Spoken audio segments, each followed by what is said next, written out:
Okay. Good morning, children. I am starting today now. After that is torque on a dipole we have done.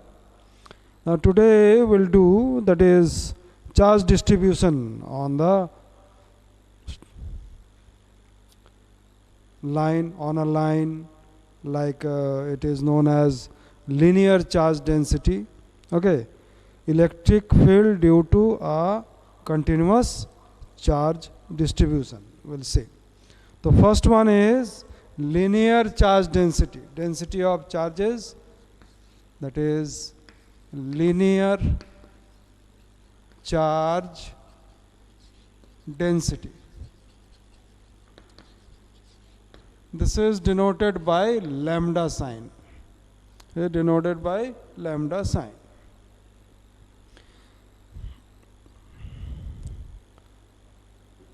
If charge Q is uniformly distributed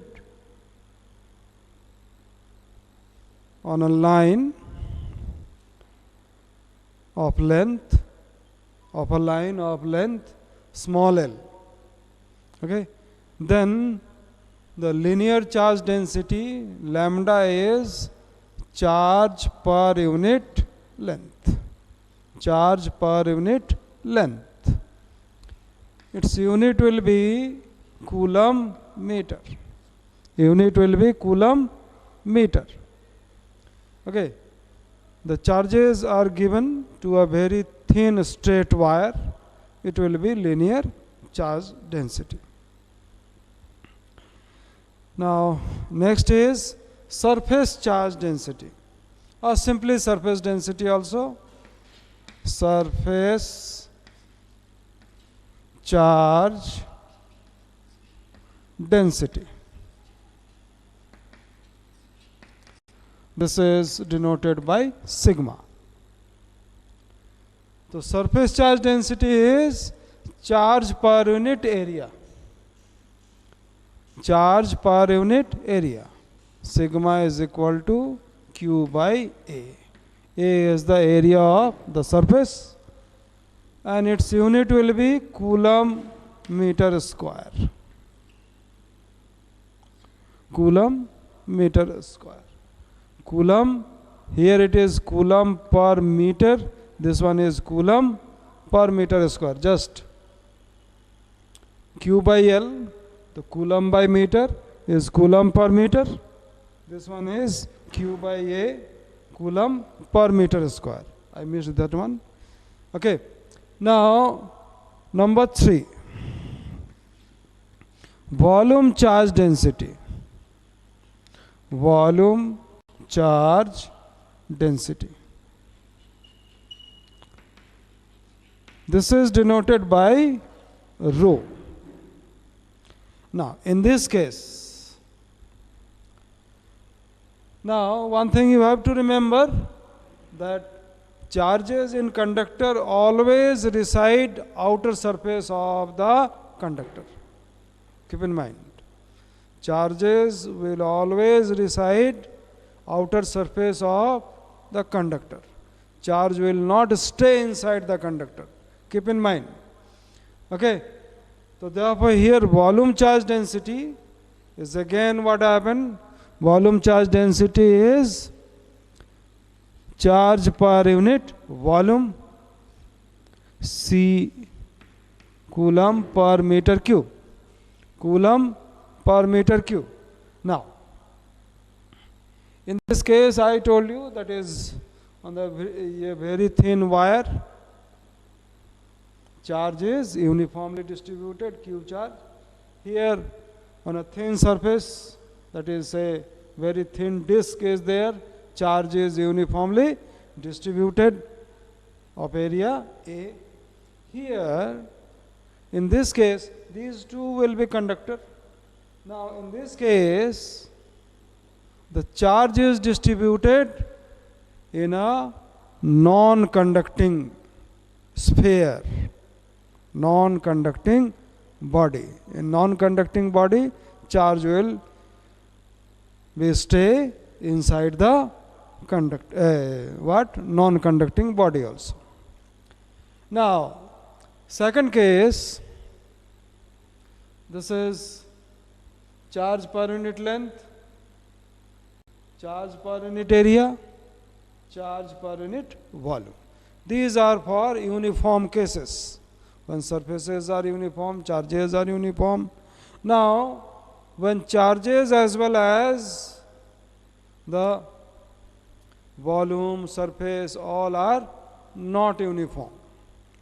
Okay, if charge is not uniformly distributed, okay, so then these terms will be written as lambda is equal to dq by dl, sigma is equal to dq by dA, and rho is equal to dq by dV. Okay, when charge is not uniformly distributed, then we are taking the small charge, a small portion, the charge distribution we are considering, and it is considered as it is uniform. Okay, so therefore dq is the quantity of charge contained in a small length. dq is the quantity of charge contained in a small length dl, small area dA, and a small volume dV. Now next topic is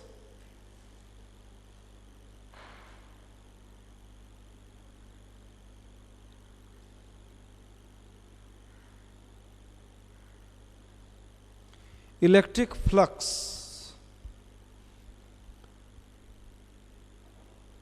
Electric flux.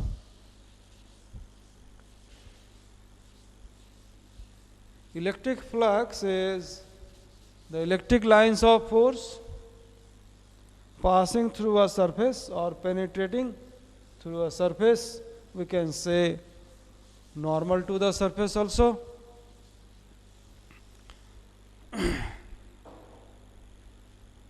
Now, electric flux. This is also known as total normal electric intensity, TNEI. Total normal electric intensity is also known as electric flux. Okay, it is denoted by phi, or in some book it is written as phi E. It stands for electric, because magnetic flux is also there. Yes, the electric flux is the electric lines of force passing through a surface or penetrating through a surface. The electric flux passing through a surface is given by the product of electric intensity and the surface area perpendicular to the direction of the field lines. Perpendicular to the direction of field lines. Now, two cases will arise here. When field lines are perpendicular to the surface. Second case, when field lines are not perpendicular to the surface. So first we are considering the field lines are, or electric lines of force are perpendicular to the surface. So this is a rectangular surface through which the electric lines of force are passing.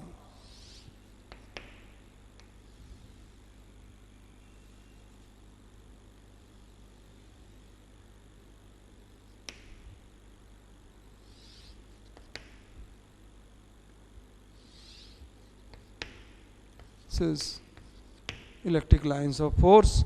Area of this rectangular surface is, say, A. Okay, so then the electric flux is given by the product of the electric field lines, or electric intensity into the surface area which is normal to the direction of electric field.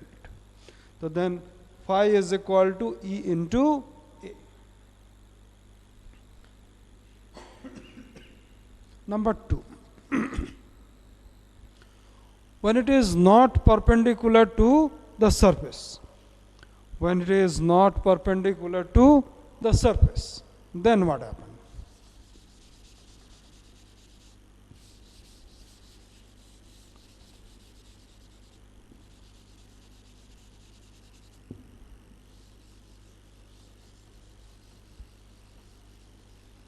Again, rectangular surface of area A we are taking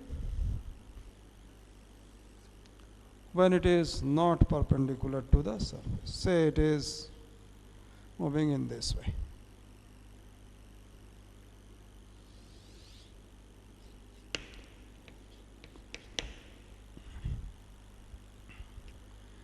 Then what we'll do, we'll draw a normal to the surface, and the direction of electric field and the normal drawn, outward normal drawn to the surface. Say this is O, this one is B, this one is C. It is making an angle theta. So then what will be the value of E along OB, normal to the surface? This one will be E cos theta. E cos theta. In this case, what happened? The electric flux is equal to E cos theta into A. That may be written as E dot A.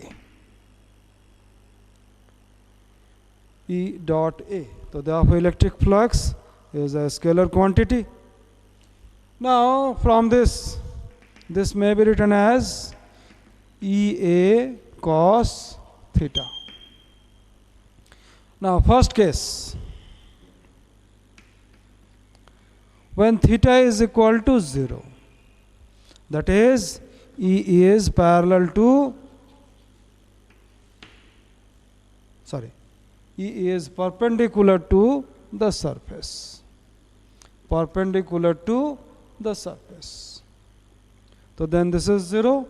So then phi is equal to EA cos 0 degree, that is EA.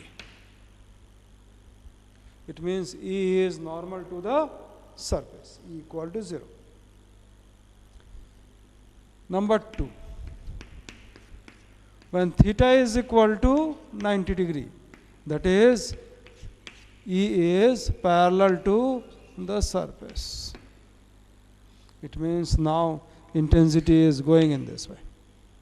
So then this angle will be what? 90 degree. So then phi is equal to EA cos 90 degree, that is equal to 0. Cos 90 is 0. So therefore no electric flux.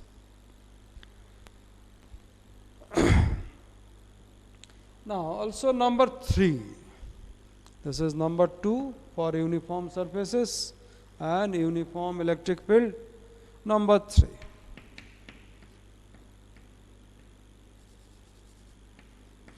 Number 3. When surface as well as the electric field lines are non-uniform,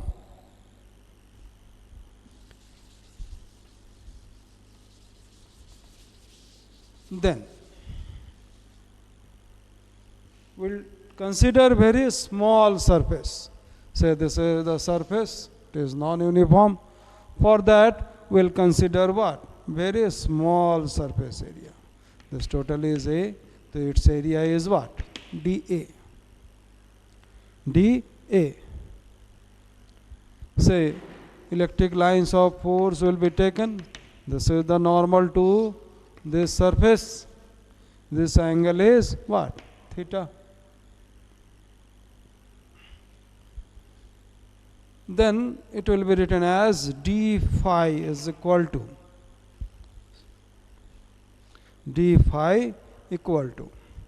what is E dot dA, that is E dA cos theta. So therefore phi is equal to integration of dA cos theta.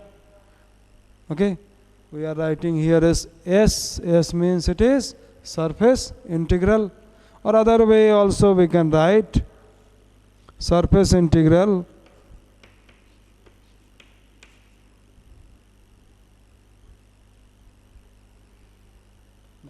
here we are taking area vector.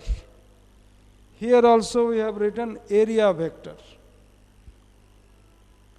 This is